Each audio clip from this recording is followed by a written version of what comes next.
নমস্কার বন্ধুরা, Bithika village cook চ্যানেলে স্বাগত জানাই। আমি আবারও চলে এসেছি রান্নাঘরে নতুন একটা রেসিপি নিয়ে। তো রেসিপিটা হচ্ছে বন্ধুরা দিলখুশ। তোমরা নিশ্চয়ই নাম শুনেছো, বাসে স্টেশনে এগুলো বিক্রি হয় প্যাকেট করে, আমরা অনেকবার কিনে খেয়েছি। তো তোমাদের আমি ভিডিওটা অবশ্যই শেয়ার করব, প্রথম থেকে তোমরা শেষ পর্যন্ত অবশ্যই দেখবে। ভালো লাগলে অবশ্যই লাইক কমেন্ট শেয়ার ও সাবস্ক্রাইব করবে, পাশে থাকা নোটিফিকেশন বেলটা অবশ্যই তোমরা অন করবে। তো আমি এখন যাই রান্নাঘরের দিকে।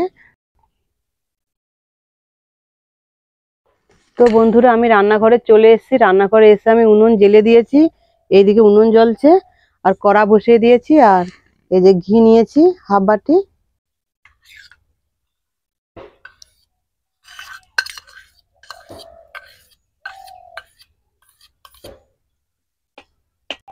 এদিকে ঘিটা গরম হয়ে এসছে, ঘির খুব সুন্দর একটা গন্ধও বেরিয়েছে।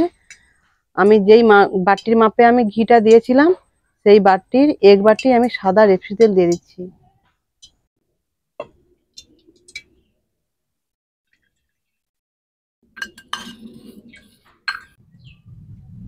ঘি আর তেল ভালো মতন গরম করে নিতে হবে, ফুটে গেলে আমি নামিয়ে নেব। ঘি আর তেলটা ভালো মতন গরম হয়ে গেছে, নামিয়ে নেব।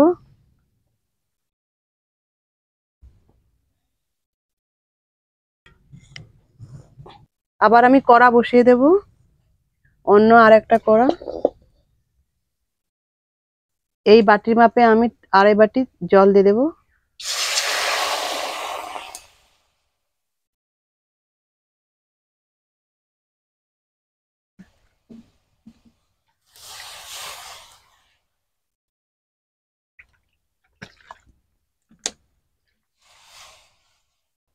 ওই বাটির মাপে আমি 1 বাটি চিনি দিয়ে দেবো।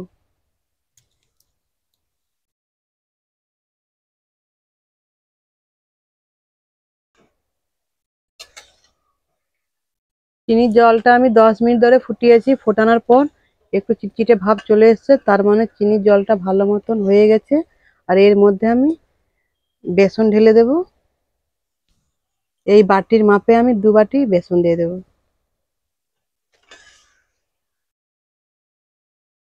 বেসন দিবার সঙ্গে সঙ্গে ভালোভাবে নাড়তে হবে এইভাবে, যাতে বেসনগুলা ভালো মতন হয়ে যায়। এইভাবে গোলানো,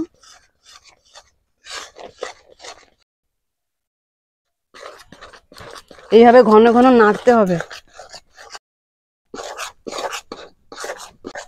আমি নিচে নামিয়ে ভালো করে পাক দেব। আর এইদিকে তেলটা ঘিটা একটু ঠান্ডা হয়ে গেছে, এটা আমি উনুনে বসিয়ে দেবো, গরম হয়ে যাবে।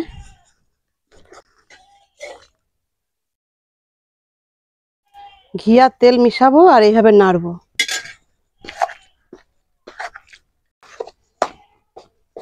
অল্প অল্প ঘি আর তেল দেবো, এইভাবে মাখবো।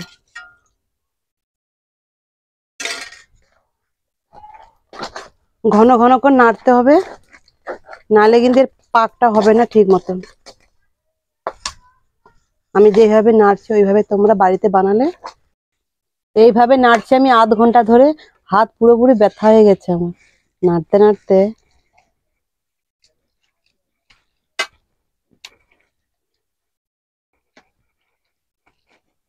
ভালো মতন রেডি হয়ে গেছে দিলখুশ। এবার আমি এই থালার মধ্যে তুলে নেব। এইভাবে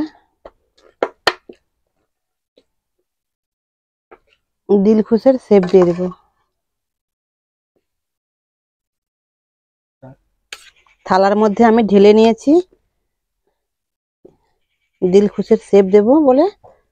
তো এইটা চাপা দিয়ে রেখে দেবো 15-20 মিনিট, যতক্ষণ না টাইট হয়ে যায়।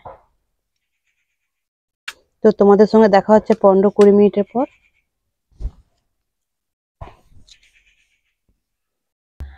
তো বন্ধুরা, আমি এখানে পরিষ্কার করে নিয়ে 20 মিনিট পর ফিরে চলে এসেছি।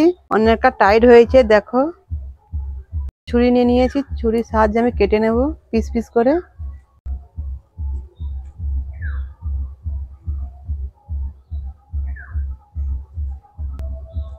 অনেকটা শক্ত হয়ে গেছে, আরো কিছুক্ষণ থাকলে আরো শক্ত হতো। আমি 4 কোনা শেপে কাটছি, তোমরা যে কোনো শেপে কাটলে হবে। এই যে উঠে যাচ্ছে।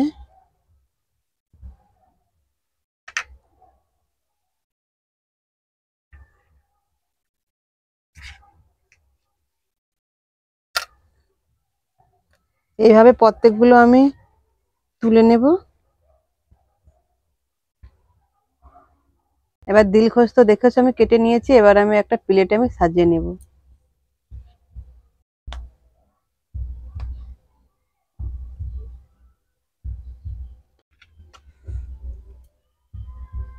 তো সাজানো হয়ে গেছে, মেয়েটাকে দেই খেয়ে বলুক।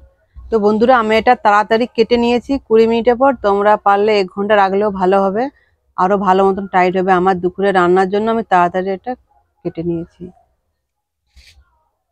খেয়ে বল কেমন হয়েছে দিলখুশ। তুমি একটা না, আমি তো নেব।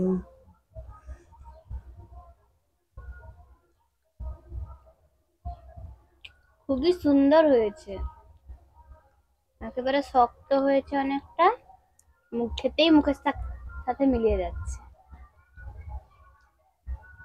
তুমি বলো। তো খুবই সুন্দর লেগেছে বন্ধুরা।